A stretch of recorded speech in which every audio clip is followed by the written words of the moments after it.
Hello, get fit, and welcome back to your next weekly challenge, Tantalize Your Taste Buds. I'm Brittany Ciordia with the Chamber of Commerce. I am joined by Rena Vocone of Passion Fit. Rena, would you like to introduce yourself a little bit?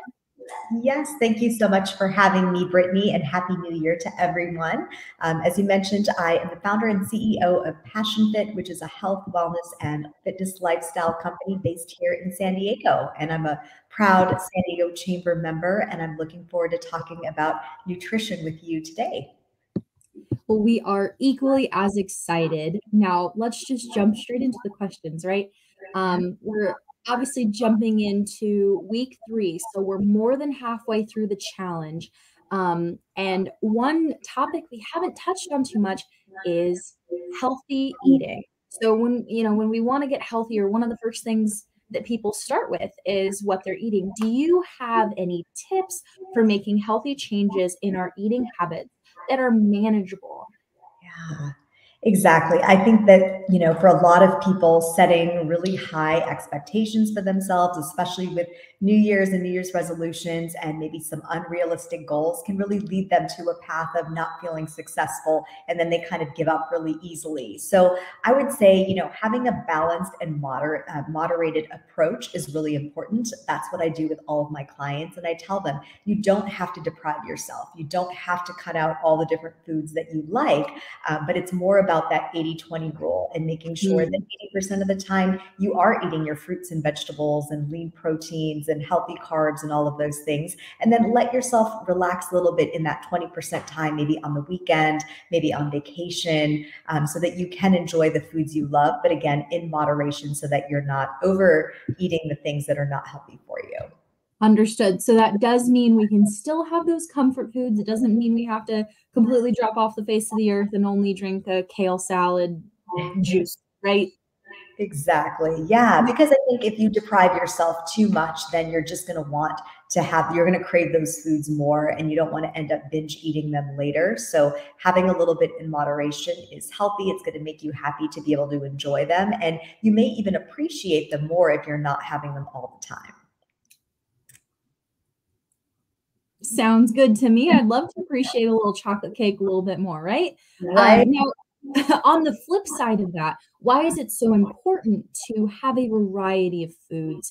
And we've talked about, eating the rainbow, mixing it up, and our challenge this week is trying new foods, getting expanding our typical palate. So, why is it important to do so in our nutrition plans?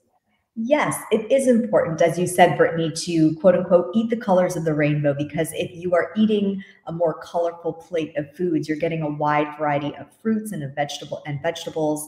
These are plant-based, they are grown from the ground up, and they're probably the most natural whole foods you can eat. Mixing it up allows you to get more nutrients and vitamins and minerals. You're able to get more vitamin A, vitamin C, potassium, fiber, antioxidants. These are all really important nutrients to have in your body, especially right now in the pandemic as we're trying to keep our immune systems up for COVID-19. So mixing it up helps from a health perspective, but it also just helps from keeping you getting sick of eating the same things, right? You can kind of eliminate boredom if you're getting into some new, more exotic foods that maybe you don't eat every day. Absolutely. And that leads perfectly into our next question. Obviously, I've had my fair share of carrots, broccoli, banana, apples, etc. But and sometimes I like to mix around with some new things. Do you have any favorite foods that might stretch people's taste buds in a new direction?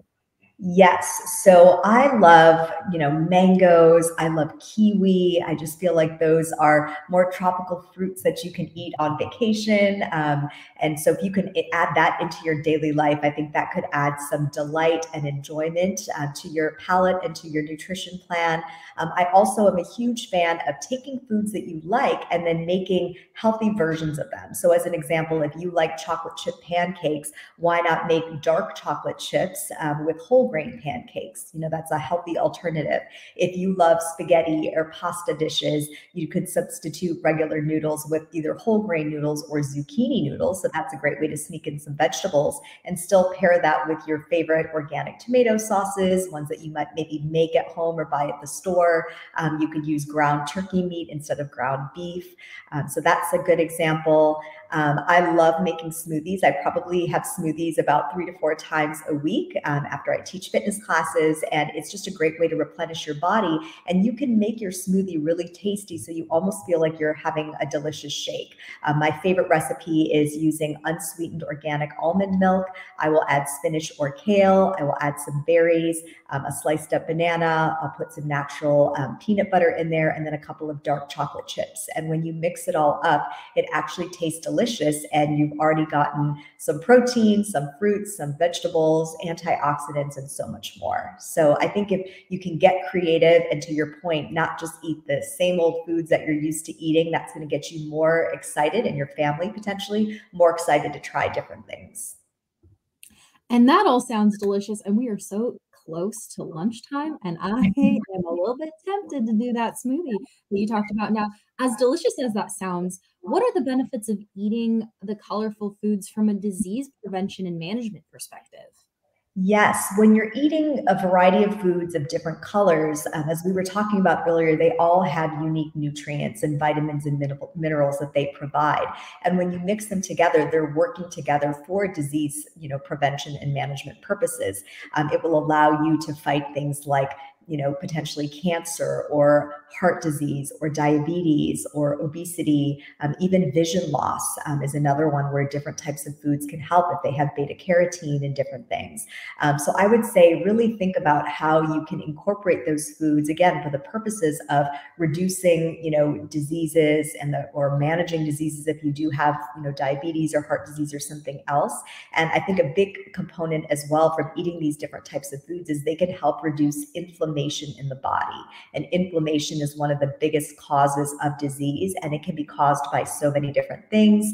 Stress can, create inflammation in the body. So if you are eating foods that are healthy for you, that are nourishing, that's just going to help you, again, to fight diseases or manage them if you have any that are in your genetics that you need to be thinking about.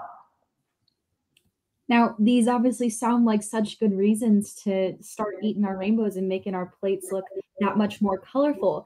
I'm curious, what are the common behavioral challenges people face when they try to eat healthier? Yes, I am a certified nutrition specialist and a behavior change coach. And so I definitely work with clients in these areas, and I see the struggle firsthand. And I'm very empathetic to that because I think we've all been in positions where, we might have good intentions and we might want to set a goal and we're just not sure how to get there, or we just give up because we're just not feeling successful. So one of my biggest tips for making behavioral changes when it comes to your nutrition is to start simple. You don't have to overhaul your eating plan or your diet or try some trendy diet that's not going to work for you. What you would rather want to do is just pick something simple. Maybe it's as simple as, I'm going to make sure that I eat a piece of fruit every morning for breakfast, or, a different vegetable every evening for dinner. Whatever it is that's simple and doable for you. And research shows from Stanford University, there's a PhD named BJ Fogg, and some of his research shows that if you can take a behavioral change and associate positive emotions to it, right? So if you have something that you do, whether it's eating a new piece of fruit or a vegetable, and you feel positive about it, that's going to motivate you to then do it the next day and the next day. And research shows that if you keep a behavior change for up to 66 days, which is just a little bit over 2 months, you're more likely to stick with it because now it's become a part of your daily lifestyle and it's become a habit. And once you have that as part of your regular lifestyle, then you can add the next change you want to make and the next change you want to make. So really the key is to keep it simple. Make sure you're motivating yourself by associating those positive emotions. Maybe that the fact that food tastes really good, or you're just proud of yourself that you're being consistent and you're eating that piece of fruit every day for breakfast. And that's going to motivate you to keep going. And that duration is just really going to help to make it almost second nature. And once we can get these healthy lifestyle changes to be second nature, it's not going to feel so hard. And it's not going to feel like like so much work. And then you're going to feel successful and ready to then add on the next thing. And before you know it, that's how you over time change the way you eat. And hopefully you're doing it in such a way where you're still enjoying it and you're still enjoying those favorite foods like we talked about along the way. But overall, you'll then start to see positive changes in your physical health, your mental health. You're healthier, when you go for those doctor's checkups, and hopefully you'll feel and function better, which is one of the most important things. Absolutely. Well, let's keep it simple. Let's have some fun with mixing up our plates this year. Do you have anything else to share with the folks of Get Fit as they're on this 30-day health and wellness journey? Yes, I would say, everyone's busy, right? And so cooking, healthy foods can often be a chore for people. So wherever you can use tools like baking things in your oven, if you want to put organic meats and vegetables all together with some seasoning and marinade, just pop them in the oven. And that's a healthy way to cook. Grilling is another healthy way to go. I'm a huge fan of pressure cookers. I use my pressure cooker all the time to make healthy chilies and soups and stews where you can load them with vegetables and healthy meats and seasonings. So find ways to make it easy and simple in the kitchen as well, because that's also going to motivate you to keep going with your nutrition goals this year. And I just want to wish everyone the best of luck. Feel free to reach out to me if you have any questions and if I can help in any way, because I would love to see San Diego getting fit and being successful with their goals this year. Sounds great. And I know that you have extended some links to join you in some of your fitness classes. So those will be shared with the folks of Get Fit. So this is not the last time you'll see Rena's face. Well, thank you so much for sitting down and chatting about the benefits of nutrition with us today, Rena. Thank you so much for having me, Brittany. It was such a pleasure to talk to you. And yeah, stay in touch. And I look forward to seeing everybody hopefully in classes and just enjoying the Get Fit Challenge in general. Thank you. Thank you.